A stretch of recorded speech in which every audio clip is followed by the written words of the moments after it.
In this guide, I'm going to show you exactly how you could change your name here in Rocket League. Before we do get into this guide, make sure to like the video and subscribe to the channel with all notifications on. It really does help the channel and lets us know that you want more content like this. We'd greatly appreciate it, and if at any point throughout this guide you did have any questions, just ask them down in the comment section below and we could help you out further. I'm going to be doing my best to reply to every single comment down there.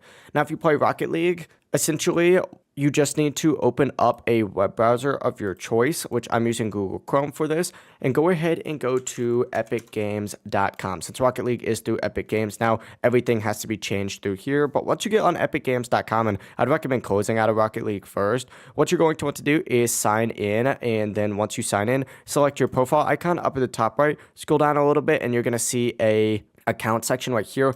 Open that up. Wait for it to load a little bit. It might take a little bit of time depending on your internet, and it might also ask you, to confirm with two-factor authentication, so keep that in mind. After doing that, though, go ahead and find the settings tab up at the very top, which is the general settings one. It should automatically put you on this, and you're going to see your display name right here. Hit this pencil icon right here. Change your display name. Just keep in mind, you can only do this once every 2 weeks, so make sure you're happy with it before confirming. After that, tick this box, hit continue, back out, reload into Rocket League, and your name will be changed. This is going to work on any platform, so keep that in mind. If it's not changing, though, that means that your Rocket League is linked to that platform account instead, so you'd have to change it like, Xbox gamertag, PlayStation ID, or Nintendo Switch username if that is the case. But as long as you change your platform name and your Epic Games name, you should be good to go. If this guide did help you out, make sure to like the video and subscribe to the channel with all notifications on. It really does help the channel and lets us know that you want more content like this. We'd greatly appreciate it. And if at any point throughout this guide you did have any questions,